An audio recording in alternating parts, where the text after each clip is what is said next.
بسم اللہ الرحمن الرحیم الم تر الی ربک کیف مد الظل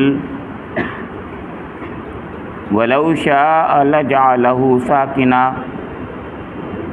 ثم جعلنا الشمس علیہ دلیلا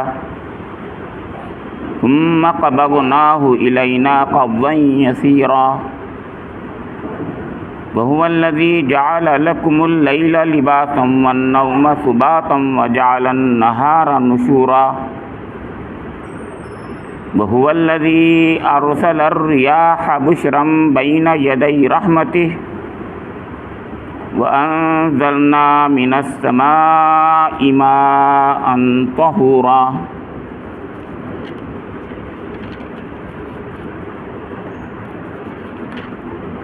لنحيي به بلدة ميتا ونسقيه مما خلقنا أنعاما وأناسيا كثيرا وَلَقَدْ صَرَّفْنَاهُ بَيْنَهُمْ لِيَذَّكَّرُوا فَأَبَى أَكْثَرُ النَّاسِ إِلَّا كُفُورًا صدق اللہ مولانا العظیم وصدق رسولہ النبی الامین الکریم ونحن علی ذلک من الشاہدین والشاکرین۔ یہ سورہ الفرقان کے 5ویں رکوع کی 45 تا 56 آیات آپ کے سامنے تلاوت کی گئیں۔ اللہ رب کریم کا ارشاد ہے،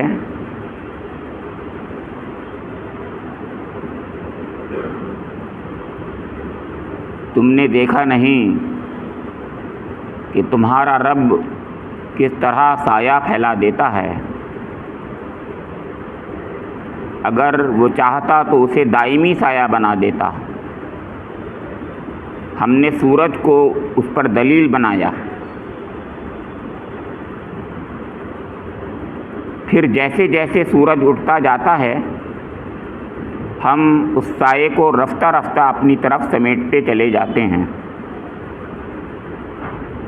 اور وہ اللہ ہی ہے جس نے رات کو تمہارے لیے لباس اور نیند کو سکون موت اور دن کو جی اٹھنے کا وقت بنایا، اور وہی ہے جو اپنی رحمت کے آگے آگے ہواؤں کو بشارت بنا کر بھیجتا ہے، پھر آسمان سے پاک پانی نازل کرتا ہے تاکہ ایک مردہ علاقے کو اس کے ذریعے زندگی بخشے اور اپنی مخلوق میں سے بہت سے جانوروں اور انسانوں کو سیراب کرے۔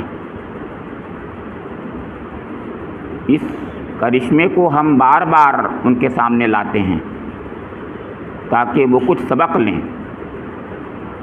مگر اکثر لوگ کفر اور ناشکری کے سوا کوئی دوسرا رویہ اختیار کرنے سے انکار کر دیتے ہیں۔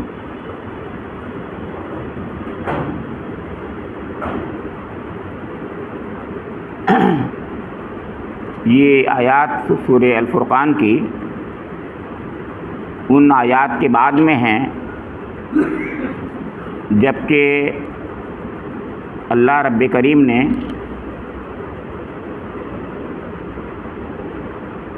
ان انبیاء کرام ان کی قوموں کا قصہ بیان فرمایا تھا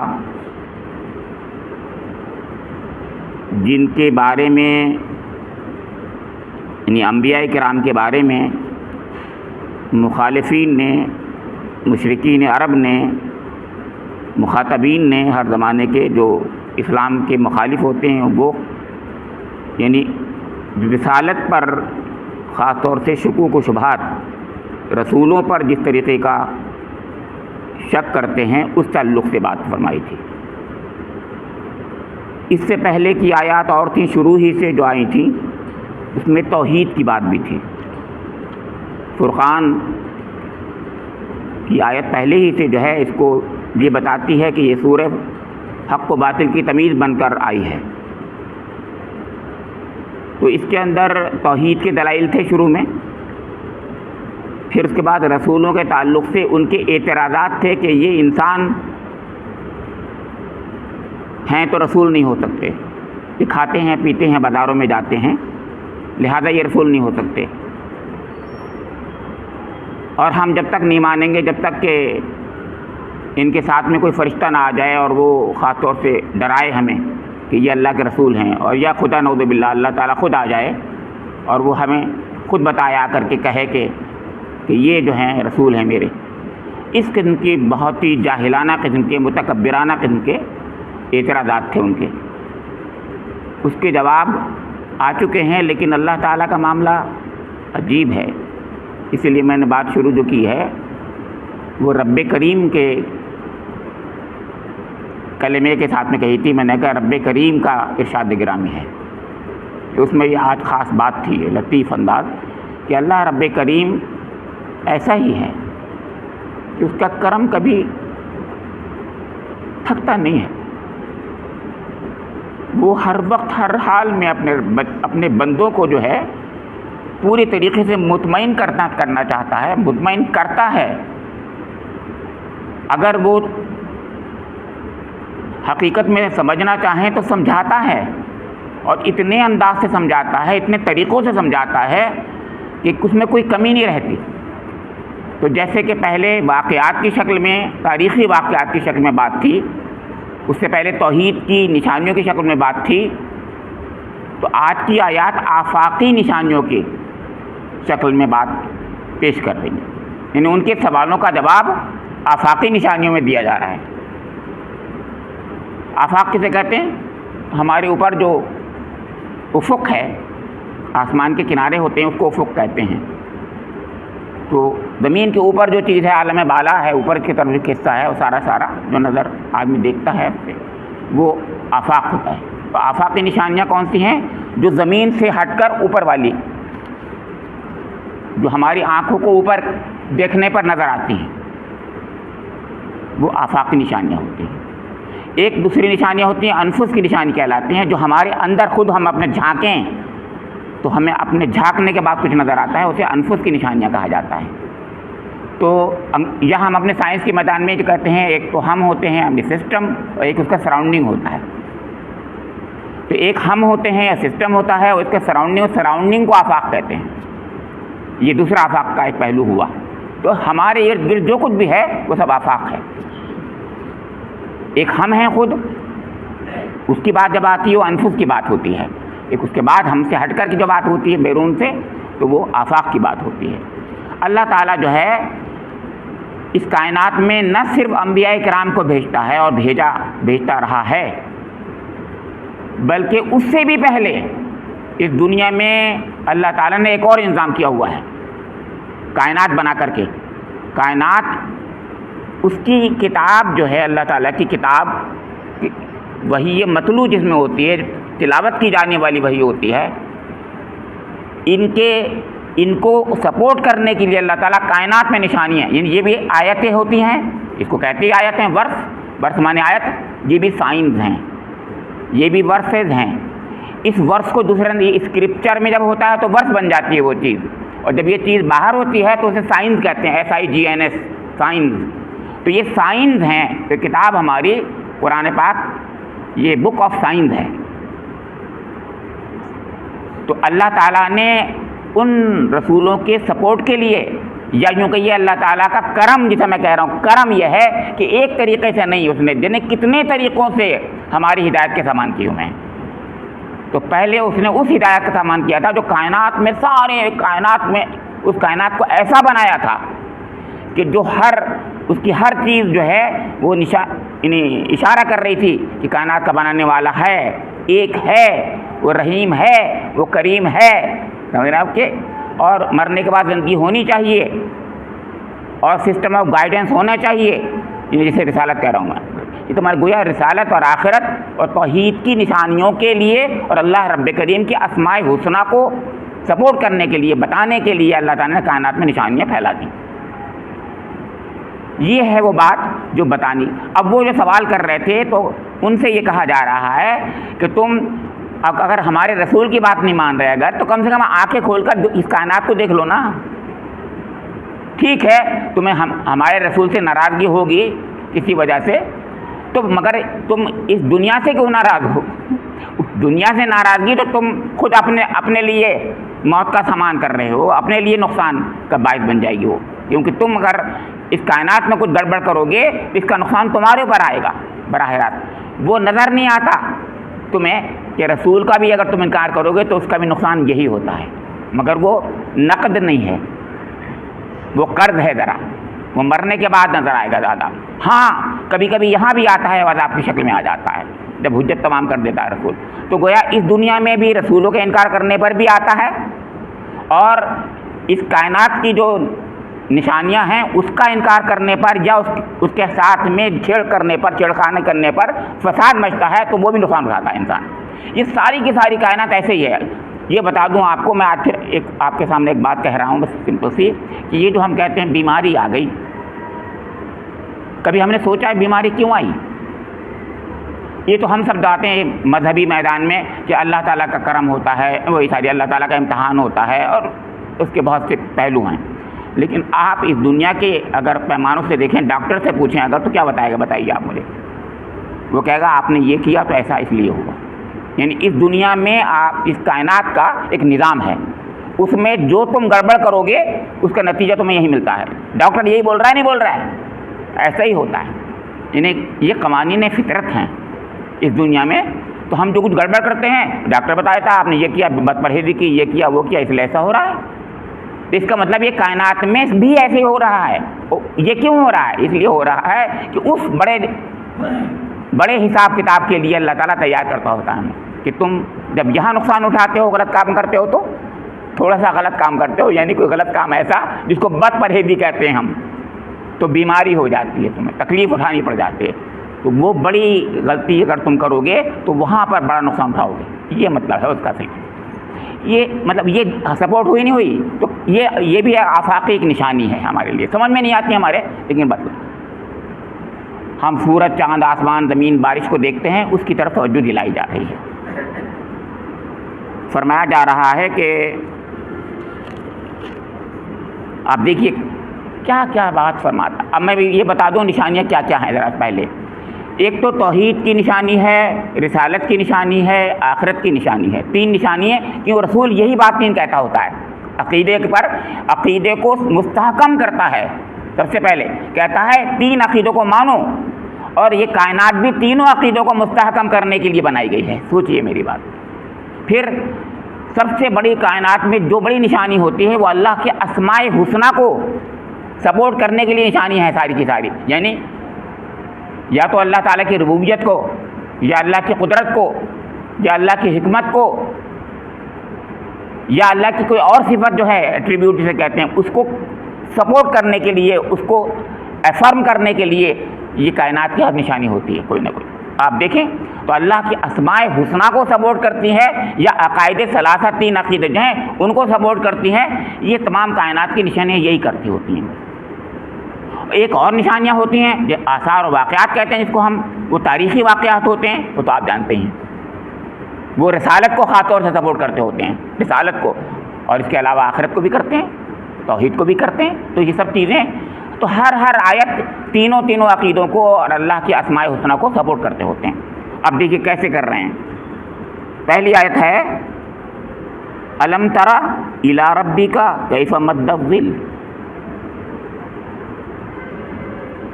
کیا بات کہی ہے سوچیے، تم نے دیکھا نہیں؟ کیا تم نے دیکھا نہیں؟ کیا کہاں؟ الی ربی کا، اپنے رب کی طرف۔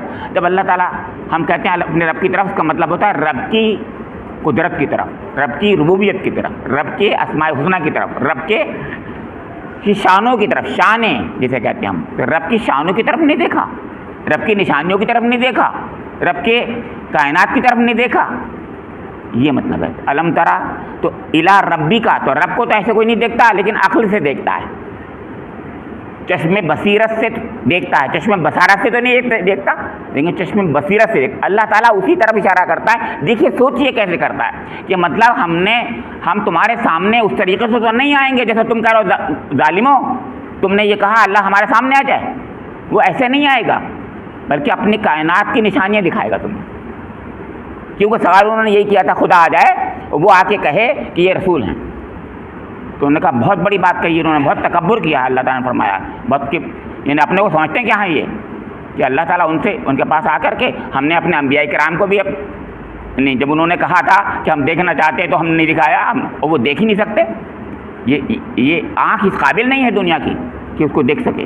فرمایا کہ اب کس چیز کو دیکھو، الہ ربی کا، رب کی قدرت کی طرف دیکھتے نہیں ہیں کہ یہ کیفا مد الظل، یہ سایہ جو ہے کیسے پھیلتا ہے.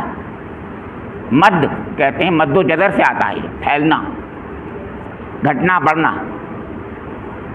اب سایہ جو ہے گھٹتا بڑھتا رہتا ہے، آپ بھی جانتے ہیں. صبح ہی صبح جب دیکھیے سورج نکلتا ہے سب سے لمبا سایہ ہوتا ہے.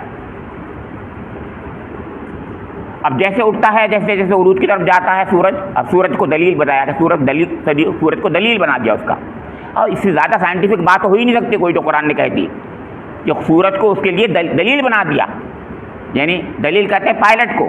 تو ملاح جو ہیں وہ وہاں پر کشتی کے آگے راستہ دکھانے کے لیے جو شخص ہوتا ہے اس کو دلیل کہتے ہیں. وہ لوگ عربی میں دلیل سمجھا آپ کے. تو وہ دلیل وہی ہے، اس کو پائلٹ کہتے ہیں. جیسے ہمارے ہٹو بچوں والا VIP کے آگے پائلٹ چلتا ہوتا ہے، سمجھنا آپ کی، وہ ہے.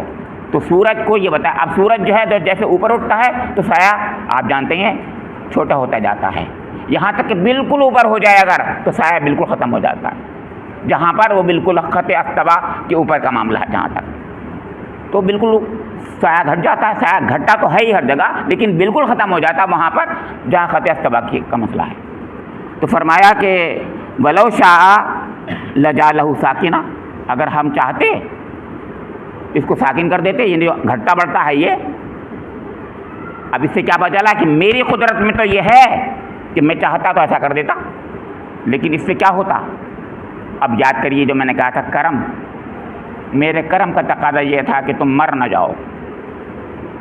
تمہارے لیے بہترین زندگی میں فراہم کرنا چاہتا تھا، ورنہ تم مر جاتے. رات بھر راتی رات رہتی اگر تو تم کیا ہوتا، سوچئے کیا کر لیتے تم. اب سوچئے آپ دیکھیے کائنات میں یہ زمین ہماری جو ہے اللہ کا شکر ہے، یعنی جہاں پر بھی اس طریقے کے سولر سسٹم ہیں وہاں پر یہ روشنی ہوتی ہے، اندھیرا ہوتا ہے. روشنی اندھیرے کا ایک سائیکل ہوتا ہے، اور اس میں بہت ہی اللہ کی حکمتیں اور کرم ہے، بہت بڑے کرم ہیں. کیونکہ جب ہمیں تھکان پیدا ہوتی ہے تو ہمیں نیند چاہیے، سکون چاہیے، اور رات میں اندھیرے میں ہمیں سکون ملتا ہے. سورج اگر اس وقت ہو تو کیا ہوگا آپ سمجھ لیجئے، نیند نہیں آئے گی، میلاٹونین نہیں ریلیز ہوگا.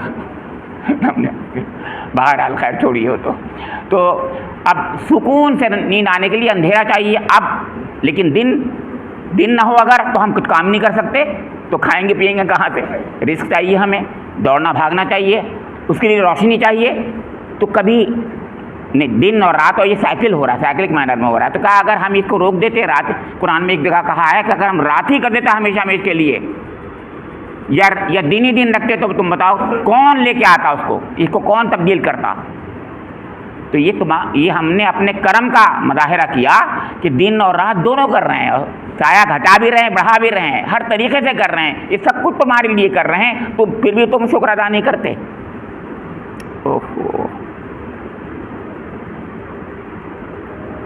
ثم جعلنا الشمس علیہ دلیلا، پھر ہم نے جو ہے سورج کو اس سائے پر دلیل بنا دیا. جیسے منتا دلیل تو بنا ہی ہوا ہے سورج کے چلنے کے لحاظ سے. اس کے ہمارا یہ سایہ جو ہوتا ہے گھٹتا بڑھتا ہے، رات ہوتی ہے دن ہوتا ہے، یہ سب کچھ. یعنی عروج و زوال سورج کا اور سورج کا غروب اور طلوع جو ہے اس کی بنیاد پر ہماری زندگی کا انحصار ہے. سب کی زندگی کا، لائف جسے کہتے ہیں، لائف کا سارا پورا کا پورا سسٹم جو ہے اس کے پیچھے صرف سورج ہے، اور سورج کا یہ چلنا ہے، روٹیشن ہے، یا یوں کہ یہ دن رات کا ہونا ہے. تو گویا اپنے رب کو تم نے بھلا دیا، اور تم ہمارے رسول پر ایسی بے وقوفی کی پھپتیاں کس رہے ہو. یہ کہہ رہے ہو ایسا کیوں ہے اور ایسا کیوں ہے، یہ کہا. اب اس میں توحید کی پہلی دلیل ہوئی. اب اس کے اندر پھر یہ جو ہے آپ کا ایک کے بعد ایک آنا سائیکلک مینر میں، رات کے بعد دن، دن کے بعد رات، دن کے بعد، یہ آخرت کی طرف دلیل لے جاتا ہے کہ یہ دنیا ہے، دنیا کے بعد ایک اور مرحلہ آنا چاہیے. جیسے ہر چیز کا مرحلہ دوسرا آتا ہے، یا موسموں میں بھی آتا ہے، تو یہ دوسرا دلیل. یہ آخرت کی رسولوں کی دلیل کے لیے میں نے اس سے پہلے بتایا تھا، اگلی آیت میں زیادہ اور بہتر انداز میں ہوگا، وہ یہاں پر بھی ہے اس کا۔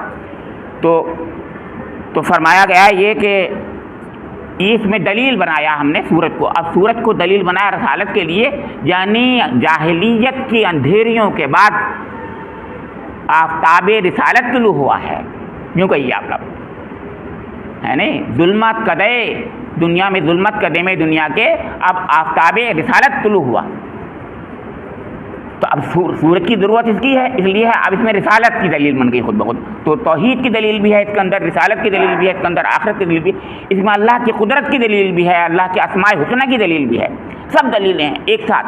تو کائنات کی ہر چیز جو ہے وہ کوئی دلیل ہے، اور دلیل کو نشانی کہتے ہیں، اور اس میں بھی قرآن میں بھی آیتیں ہی آیتیں ہیں، ہر جملہ ایک آیت ہے، کائنات کا ہر ایونٹ ایک آیت ہے، کائنات کی ہر چیز ایک آیت ہے، وہ بھی آیت ہے اور یہ بھی آیت ہے، دونوں کو اللہ تعالیٰ نے آیت ہی کہا، سوچئے۔ لیکن اب چوتھی بات کہوں گا وہ یہ کہ یہ کہتے ہیں ہمیں تو ایک آیت چاہیے، یعنی معجزہ، وہ یہ کہہ رہے ہیں ہم تمہیں نہیں مانیں گے رسول جب تک کہ تم معجزہ نہ دکھاؤ، معجزہ۔ تو اس کا جواب یہ ہے کہ تم آنکھیں کھلی آنکھوں سے دیکھو، چشمی بصیرت سے دیکھو، تو تمہیں ہر بات، ہر چیز معجزہ نظر آئے گی، ہر چیز معجزہ ہے، کیونکہ وہ روزانہ ہو رہی ہے، اس لیے تم نہیں سمجھ پا رہے ہو، نشانی ہے، مطلب میں نے کہی ہے ہر چیز نشانی ہے، وہ روزانہ کیونکہ ہو رہا ہے اس لیے نظر نہیں آ رہا، اگر وہ کبھی کبھی ہوتا تو وہی معجزہ ہوتا، لیکن تمہارے ساتھ اللہ تعالیٰ نے یہ کرم کیا ہے کہ وہ روزانہ کر رہا ہے تمہارے ساتھ، میں نے پھر بتایا وہی بات، تو تم یہ چاہتے ہو رات ہی رات رہتی ہو، پھر اس کا دن آتا تو تم تب کہتے معجزہ ہے، تو تمہارے لیے زندگی نہ ہوتی، پھر کیا بات ہے، سوچیے آپ کس انداز سے اللہ تعالیٰ بات رکھ رہا ہے۔ تو فرمایا کہ ثم قبضناہ الینا قبضا یسیرا، فرمایا کہ ہم سائے کو رفتہ رفتہ اپنی طرف سمیٹتے چلے جاتے ہیں، اور یہ اس کے اندر بھی نشانیاں ہیں کتنی، مطلب یہ ہے کہ بتایا نا ہر چیز میں ایک کیا کہتے ہیں، اچانک نہیں ہوتا، سڈنلی نہیں ہوتا تبدیلی، بلکہ ہلکے ہلکے رفتہ رفتہ تبدیلی ہوتی ہے، کتنا بڑا کرم ہے، سوچیے اگر ایک دم اچانک کوئی ہو جائے کوئی چیز تو انسان برداشت نہیں کر پائے گا۔ بہت بڑی دلیل ہے اللہ کے کرم کی، یہ کرم کی کہ ہر چیز ہلکے ہلکے ہو رہی، تاکہ ہم اڈیپٹ ہو جائیں، اس کو برداشت کر سکیں۔ ہر وقت گرمی رہے گی تو مر جائیں گے، ایسے ہی جو ہے اچانک ٹھنڈا آ جائے، جیسے ہو رہا ہے آج کل، موسم ذرا بدلا ہے، دیکھیے سب کے سب پریشان ہیں، نزلے زکام میں چھوٹا سا تبدیلی ہو رہی ہے اور سب پریشان ہیں، اور زیادہ تیزی سے ہو جائے تو سوچئے کیا ہوگا، سب کے سب پڑے ہوں گے، یہاں کوئی نہیں ہوگا مسجد میں پھر، اگر ایک اچانک ٹھنڈ وہ والی آ جائے۔ یہ کرم اللہ کا کہ ہلکے ہلکے ہم کرتے ہیں، رفتہ رفتہ کر رہے ہیں ہر کام۔ وَهُوَ الَّذِي جَعَلَ لَكُمُ اللَّيْلَ لِبَاسًا وَالنَّوْمَ سُبَاتًا وَجَعَلَ النَّهَارَ نُشُورًا، پھر کہا ہے رات و دن کو دیکھو تم ذرا، کہ رات و دن میں جو آرام تمہارے لیے سکون کے سامان کیے گئے ہیں، دن میں بھی اور رات میں بھی، کیا کیا اس کے اندر انتظام ہم نے کیے ہیں، کرم کی کیا کیا نشانیاں ہیں اللہ تعالیٰ کی، سوچو۔ میں اس کو چھوڑ رہا ہوں کیونکہ میں اس سے پہلے بات کر چکا پورا، تو اب بتایا ہے کہ رات کو لباس بنا دیا، جیسے انسان لباس اوڑھ لیتا ہے، چادر اوڑھ لیتا ہے، ایسی رات کی چادر ہوتی ہے، اور ادب کے زبان میں چادر کہا جاتا ہے اس کو، اندھیرے کی چادر، اس اندھیرے کی چادر میں سکون پاتا ہے انسان۔ فرمایا وَالنَّوْمَ سُبَاتًا، اس کے فوراً بعد یہی کہا کہ اس کے بعد نیند آ جاتی ہے اس کو، اور پھر اس کے بعد نیند میں سکون ملتا ہے اس کو۔ پہلے رات آتی ہے، وہ اس کے لیے پردہ پوش بن جاتی ہے، لباس بن جاتی ہے، اس کے بعد ان میں نیند آتی ہے، اور نیند میں اس کے لیے ایک خاص قسم کا سکون مل جاتا ہے۔ پھر اگر یہ رات ہی رات ہوتی تو کام نہیں بنتا، تو جعلنا النہار نشورا، پھر اس کو اٹھایا جاتا ہے کہ اٹھو اب پھر کام کرو۔ کیا بات ہے صاحب، اب اس میں رات میں دن میں موت اور حیات کی تشبیہ اور استعارے بھی ہیں، میں اس کو چھوڑ رہا ہوں، آپ سمجھ رہے ہوں گے، اس لیے کہ یہاں پر آگے کی بات میں یہاں پر کہا گیا ہے کہ رات کو جب سوتا ہے انسان تو وہ بالکل موت کی سی کیفیت ہو جاتی ہے اس کی، اور دن میں اٹھتا ہے تو زندہ ہو جاتا ہے وہ گویا۔ فرمایا وَهُوَ الَّذِي أَرْسَلَ الرِّيَاحَ بُشْرًا بَيْنَ يَدَيْ رَحْمَتِهِ وَأَنزَلْنَا مِنَ السَّمَاءِ مَاءً طَهُورًا، وہی ہے، وہو الذی، یعنی توحید کی دلیل ہے، اللہ تعالیٰ کی طرف اشارہ ہے، وہو الذی، وہی ہے۔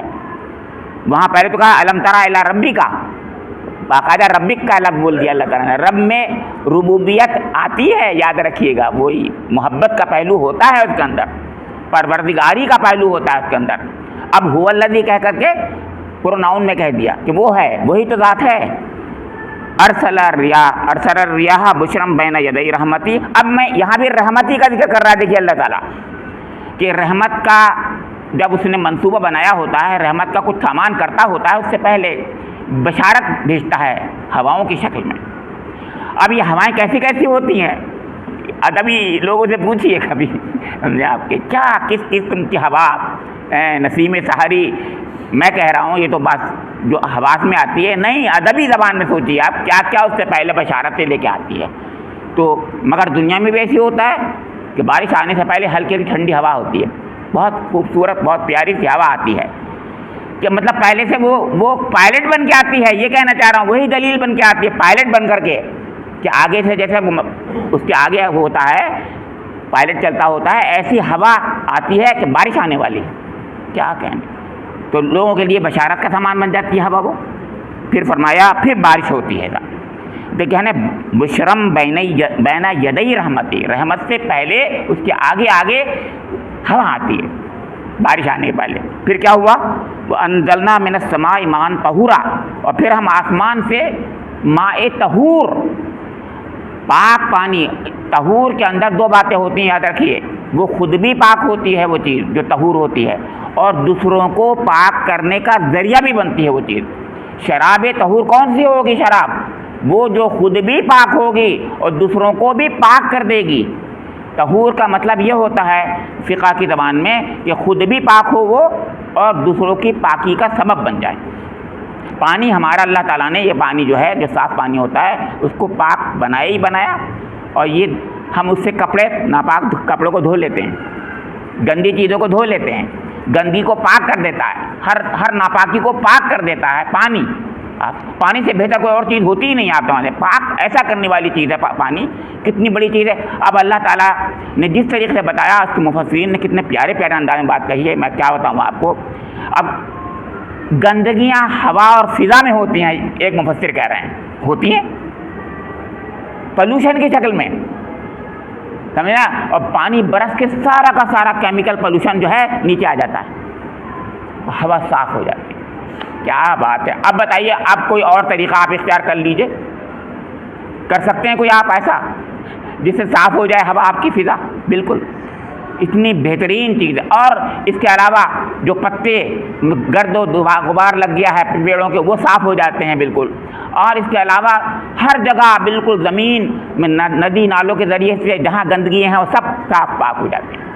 کیا کیا پانی کا کیا۔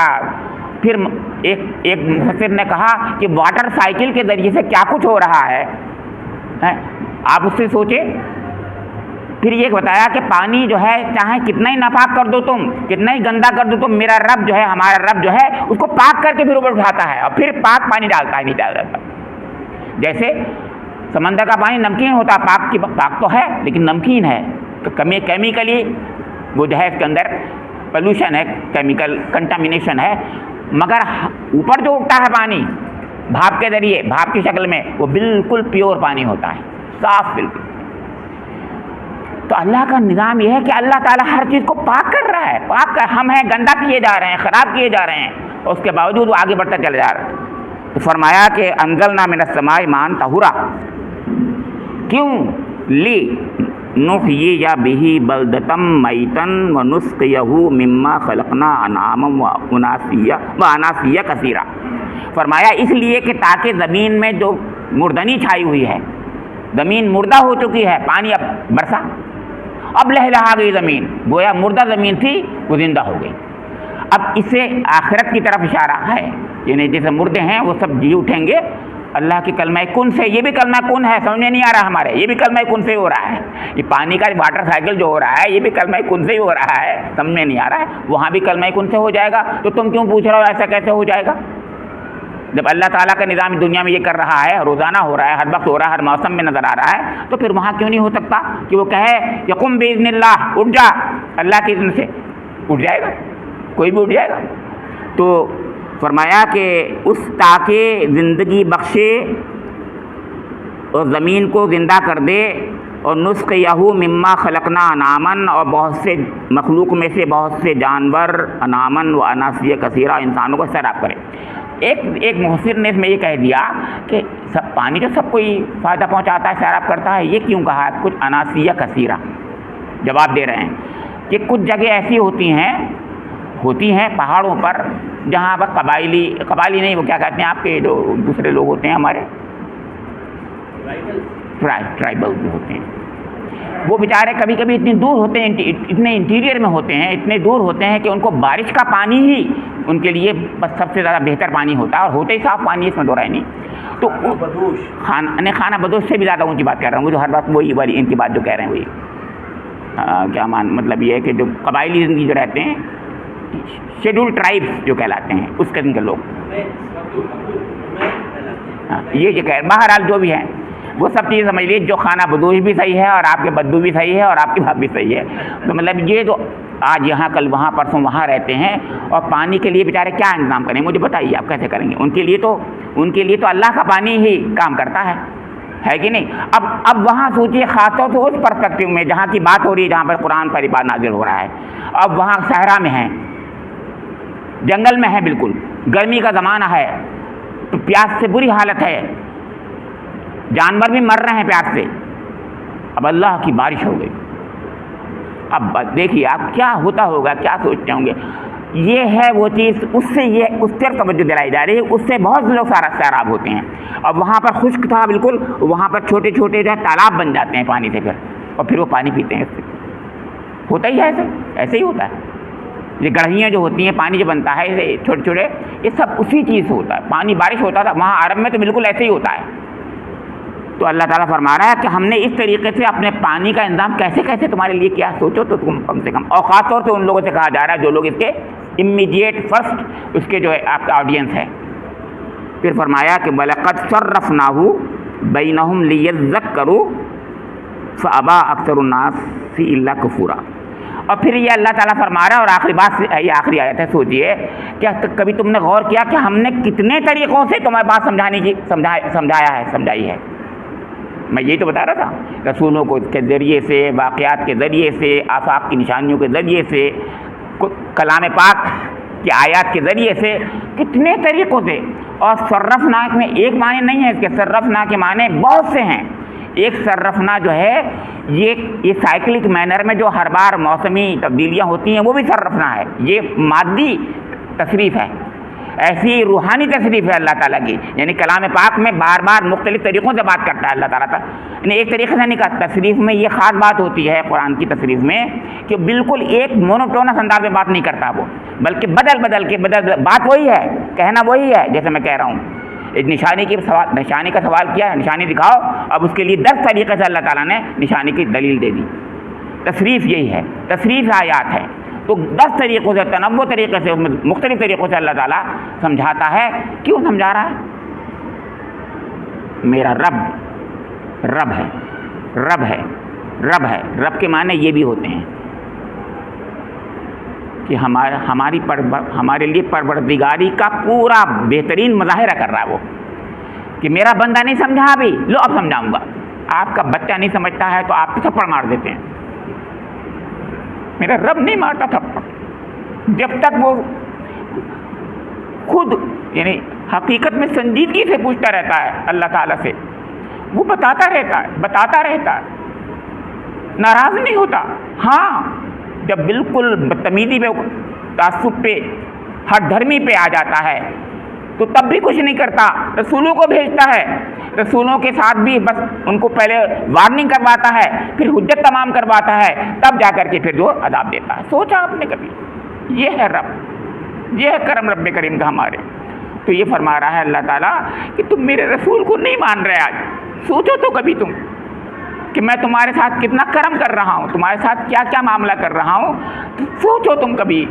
میں تمہیں اپنا بندہ ایسا مانتا ہوں جیسا جیسا سمجھ لو کہ تمہارے ماں باپ جن سے تم سے محبت کرتے ہیں ان سے 70 گنا زیادہ محبت کر کے بات کر رہا ہوں تم پہ. تمہارے لیے ہر طریقے سے میں نے تمہیں سمجھانے کی کوشش کی ہے. یہ ہے تصریف آیت. جتنے طریقے ہو سکتے ہیں تھنکنگ میں آ سکتے ہیں وہ سب کے سب اللہ تعالیٰ نے اختیار کیے ہیں. رب کریم سے میری دعا ہے کہ مجھے یہ معرفت نصیب فرما دے قرآن پاک کی کہ ہم بھی سمجھ جائیں اس کی بات سے اور ہمارے دل میں اتر جائے اللہ رب کریم کی بات, اور اترنے کے بعد ہمارے قلوب منور ہو جائیں اور ہماری زندگی تبدیل ہو جائے, ہماری دنیا بھی بدل جائے, دنیا میں ہمارے لیے فلاح کے کامیابی کے راستے کھل جائیں, ہمارے لیے فیصلے ہو جائیں فلاح و کامیابی کے, اور آخرت بھی ہماری بن جائے. رب کریم ہم سے راضی ہو جائے. ربنا تقبل منا انک انت السمیع العلیم تب علینا انک انت التواب الرحیم. وآخر دعوانا ان الحمد للہ رب العالمین.